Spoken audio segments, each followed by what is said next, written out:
K는 IT 리뷰어가 아니라 애플 리뷰어 아님? 바로 갤럭시 플립 3입니다. 앱등이가 소신 발언 하나 해보자면 이 폴더블 폰의 서두를 알리는 안녕하세요. It's OK 민성입니다. 오늘은 제가 정말 오랜만에 한 반년? 갤럭시 S22 이후 거의 반년 만에 갤럭시 제품을 들고 왔는데요. 바로 갤럭시 플립 3입니다. 당근마켓에서 샀고 오늘 아침에 거래했어요. 58만 원에 거래를 했습니다. 제목을 보고도 놀라셨을 것 같은데 8월 갤럭시 언팩 때 폴드4, 플립4가 나온다는 마당에 이미 한물 지나간 플립3를 갑자기 왜 샀지? 라고 궁금해하셨죠? 사실은 제가 이 플립3를 살 생각이 전혀 없었어요. 근데 얼마 전에 우연히 그런 댓글이 달리더라고요. 솔직히 It's OK는 IT 리뷰어가 아니라 애플 리뷰어 아님? 앱등이 주제에 뭘 알아? 이런 댓글이 달렸는데요. 사실 그 댓글 하나만 보고 그러는 게 아니라 제가 아무래도 애플 제품을 많이 올리다 보니까 갤럭시 제품을 올릴 때 원래 앱등이면서 갤럭시 제품 리뷰하는 게 신빙성이 떨어진다부터 시작해서 갤럭시 제품 리뷰를 많이 안 하는 거에 대한 댓글이 좀 달리더라고요. 근데 원래는 그런 거 별로 신경 안 쓰고 근데 솔직히 내가 애플 제품에 더 관심 많은 건 사실이니까 꼭 IT 유튜버라고 해가지고 애플이랑 갤럭시 모두 다 다뤄야 하나? 모두 다 잘 알아야 하나? 그건 아니잖아. 난 내가 하고 싶은 거 할 거야. 소신 있게 살아야지 라고 생각을 했는데요. 사실 아직도 그 생각이 맞긴 한데 그냥 솔직히 말하면 그냥 제 영상을 보는 분들께 이 갤럭시 제품에 대한 정보도 드리고 싶었고 물론 제가 아이폰을 메인폰으로 쓰는 사람이라서 갤럭시를 막 꿀팁이나 이런 걸 엄청 잘 알진 못하지만 그래도 열심히 공부해서 좋은 정보들을 알려드릴 수 있지 않을까라는 생각이기도 하고요. 사실 더 큰 마음은 이제 곧 플립4가 나오잖아요. 분명히 나도 플립4를 리뷰를 할 텐데 내가 이 플립3 전작을 안 써보고 플립4 신제품을 리뷰하는 것보다는 이 기존에 있는 플립3를 많이 써봐야지 신제품이 나왔을 때도 조금 더 객관적이고 생생한 후기를 전달해 드릴 수 있지 않을까라는 생각에서 플립3를 구매를 했습니다. 아무튼 결론은 애플 제품을 좋아하는 건 사실이고요. 그래도 갤럭시를 포함해서 최대한 다양한 정보를 여러분들께 드리려고 열심히 노력하고 있다. 그런 것만 좀 알아주세요 라는 뜻입니다. 그래서 오늘은 플립3가 사실 나온 지 오래됐기도 했고 이미 뭐 저보다 더 많이 잘 아시는 분들도 많을 테니까 이 제품에 대한 세세한 리뷰나 뭐 어떻고 스펙이 어떻고 사양이 어떻고 이런 것보다는 아이폰 메인 유저로서 이 갤럭시 플립3를 썼을 때 어떤 점이 신기했는지 그리고 또 어떤 점이 좋고 불편했는지 뭐 이런 점들을 얘기해보려 하는데요. 사실 오늘 영상에서 뭐 많은 걸 얻어가실 정보는 없을 수도 있어요. 그냥 뻘소리만 할 수도 있기 때문에 우선 외관은 이제 다들 너무 잘 아시죠? 저는 개인적으로 이 플립3 때부터 삼성이 디자인뿐만 아니라 컬러 마케팅의 강자로 떠올랐다라고 생각을 하는데요. 제가 당근에서 구매를 했기 때문에 저한테 컬러에 대한 선택지는 크게 없었어요. 싸게 구매하는 게 더 중요했어서 제가 구매한 건 이 크림색인데 사실 퍼플색을 조금 더 사고 싶었지만 굳이 합리화를 하자면 퍼플은 너무 흔하기도 하고 플립3의 대표적인 컬러이긴 하지만 적당히 뭐 유니크하네, 나한테 잘 어울릴 것 같네. 제가 손이 큰 편이라 그런지 이렇게 접었을 때는 한 손에 쏙 들어오는 크기예요. 그리고 이렇게 펼쳤을 때는 제가 지금 사용하고 있는 아이폰 13 프로 맥스랑 세로 길이가 거의 비슷한데 확실히 두께는 이 플립3가 훨씬 얇습니다.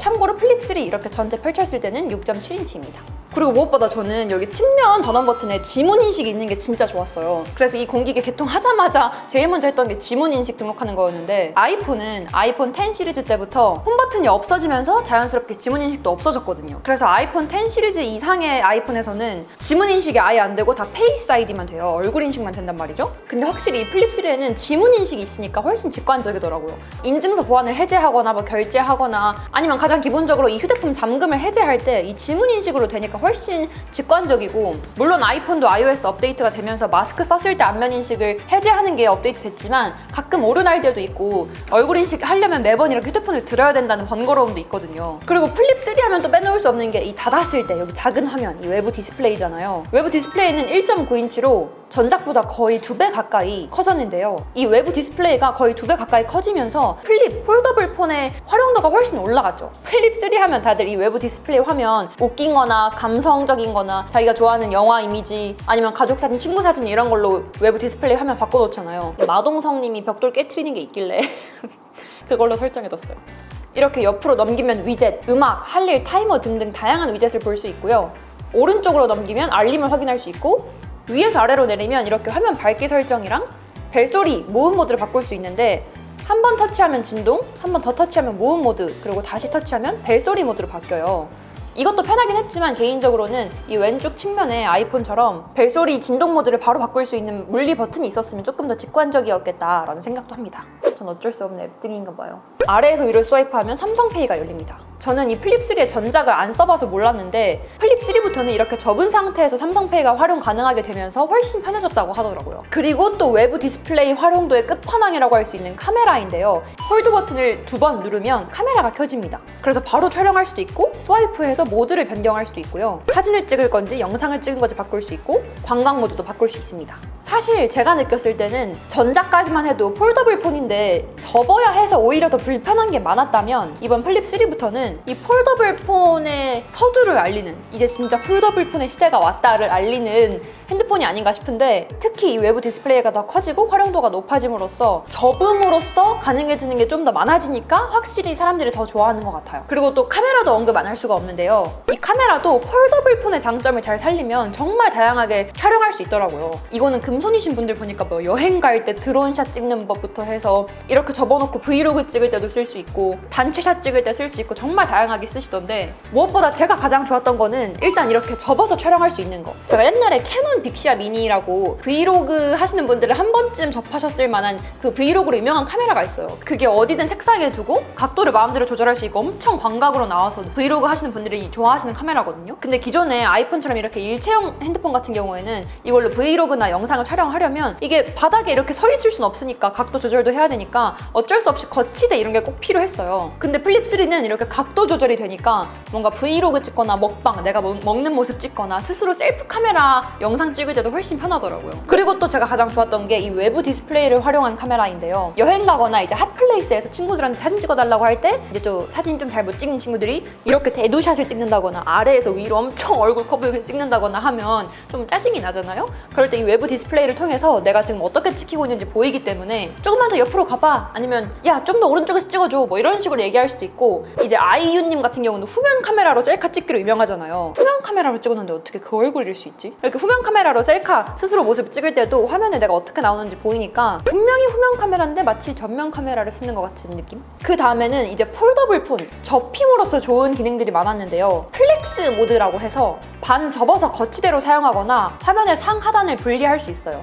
니은자나 시옷 모양으로 배치해서 다양한 셀카나 사진 찍기 가능하고요. 그리고 무엇보다 이 플립3를 포함해서 갤럭시의 또 가장 좋은 장점 중에 하나가 멀티 윈도우 기능이잖아요. 화면의 상하단을 분리해서 위에서는 카톡하고 아래에서는 유튜브 보고 뭐 이런 게 가능한데, 사실 저는 이 아이폰을 쓰던 사람이라서 아이폰에 익숙해서 그런지 자꾸 이 멀티 윈도우 기능이 있다는 걸 까먹고 안 쓰게 돼요. 그래서 의식적으로 이 플립3 쓸 때는 아 그래 멀티 윈도우 화면 분할 해봐야지 이렇게 아직은 의식을 하게 되더라고요. 아마 아이폰에서 갤럭시로 넘어오신 분들은 다 공감하실 거예요. 그래도 확실히 두 화면을 띄워놓고 인터넷 쇼핑하면서 카카오톡을 하거나 유튜브 보면서 쇼핑을 하거나 두 가지를 동시에 할 때 당연히 활용도가 높아지고요. 제가 좋았던 게 저는 아침에 나갈 준비하고 화장하거나 뭐 이럴 때 유튜브를 틀어놓거든요. 근데 기존에 아이폰 같이 이런 일체형 핸드폰은 이렇게 놓을 데가 없으니까 거치대가 꼭 필요해요. 거치대에 거치를 해서 영상을 틀어놓는단 말이죠. 근데 플립3는 화면이 이렇게 접히니까 우선은 급한 대로 이 책상에 이렇게 두고 조금 접어서 지지를 한 다음에 영상을 볼 수 있더라고요. 그리고 혼밥할 때 무한도전이나 유튜브 많이 보시잖아요. 그럴 때 나만 그런가? 혼밥할 때 유튜브 보고 싶은데 거치대 없을 때 아이폰은 물컵 같은 무거운 거 뒤에 놔두고 아이폰 거치해서 유튜브 본단 말이에요. 근데 이 플립3는 화면이 이렇게 접혀서 거치가 가능하니까 거치대를 찾을 필요는 많이 줄을 것 같습니다. 게다가 디스플레이도 120Hz예요. 당연히 60Hz로 낮출 수도 있는데요. 당연히 60Hz로 낮추면 배터리라든지 좀 더 핸드폰을 오래 쓸 수 있겠지만 굳이 120Hz가 되는데 60Hz로 낮추고 싶진 않아서 120Hz로 계속 썼는데, 살짝 우려했던 것처럼 발열이 좀 있긴 했어요. 제가 이제 아침에 당근마켓에서 이거 플립3 사고 나서 너무 신나서 계속 핸드폰 만지고 있었는데 뭐 설정하고 뭐 하고 하니까 게임을 하거나 무거운 프로그램을 돌린 게 아닌데도 핸드폰이 서서히 따뜻해지기 시작하더라고요. 그래서 많은 분들이 플립3의 발열이 좀 문제라고 했는데 확실히 발열은 문제다라는 걸 느꼈고요. 그리고 배터리도 3300mAh인데요. 배터리도 좀 빨리 닳는다라는 걸 왜 느꼈냐면 100% 풀 충전을 하고 이제 여러 설정을 하거나 이것저것 만져보고 있는데, 제가 정확히 막 몇 시부터 몇 시까지 시간을 재보진 않았지만 그냥 간단하게 이거 하고 한 이렇게 한두 시간 쓰니까 100%에서 86%까지 떨어져 있는 거예요. 그래서 이거를 메인폰으로 쓰려고 하면 특히 하루 종일 밖에 밖에 많이 나가 있는 직장인들이나 밖에서 일할 일이 많은 사람들한테는 충전기를 꼭 가지고 다녀야겠다라는 생각을 했습니다. 아, 그리고 또 카메라에서 좋았던 게 이건 플립 3만 되는 건 아니지만 AI 지우개인데요. 이런 기능은 아이폰에 없어서 너무 신기해요. 말 그대로 사진에서 지우고 싶은 거를 이렇게 눕기를 따서 AI가 자동으로 자연스럽게 지워주는 건데요. 여행 가서 이렇게 나 혼자 멋있는 사진 딱 찍었는데 옆에 사람이 있다거나 뭐가 지나가거나 이럴 때 딱 거기만 지우고 싶잖아요. 물론 요즘은 어플들이 워낙 잘 돼 있어서 이렇게 앱이나 포토샵으로 지울 수 있지만 갤럭시는 이 기본 갤러리 사진 편집 기능 자체에 AI 지우개가 들어있어서 편하더라고요. 물론 이 기능을 엄청 자주 쓸 것 같진 않지만. 그리고 뭐 삼성페이는 말해 뭐합니까? 이 부분은 너무 생략할게요. 그리고 그 외에도 이 플립 전작은 방수가 아예 안 됐는데 플립 3는 방수 방진이 IPX8등급이에요. 그래서 최근처럼 비가 많이 오는 장마나 덥거나 습하거나 아니면 샤워하거나 물놀이 갈 때 확실히 부담이 덜하고요. 스피커도 전작은 모노 스피커였는데 플립 3는 스테레오 스피커라서 조금 더 입체적인 사운드를 즐길 수 있어요. 그리고 제가 갤럭시에서 정말 부러워하는 기능 중에 하나인 무선 배터리 공유. 이렇게 핸드폰 갖다 대면 갤럭시가 이렇게 찡 하고 배터리 나눠주는 거 있죠. 그리고 제가 당근에서 구매를 했기 때문에 케이스는 따로 없어요.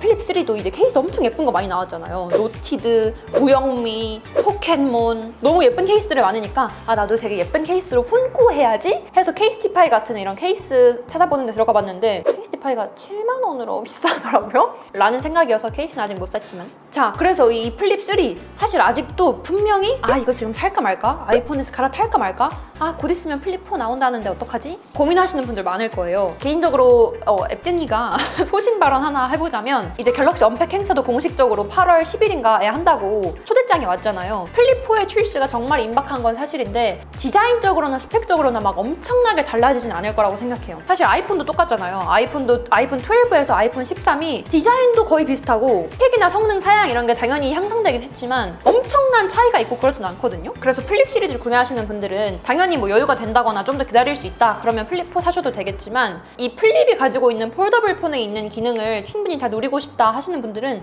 플립 3도 괜찮지 않을까 라고 오늘 당근마켓에서 플립 산 사람이 얘기해봅니다. 오히려 플립 4에서 막 엄청나게 새로운 거나 엄청나게 혁신적인 새로운 디자인 이런 걸 기대하면 좀 실망할 수도 있으니까요. 네, 그렇습니다. 지금까지 이 쪼케이 임성이었습니다. 오늘도 역시 이렇게 급박하게 마무리를 할게요.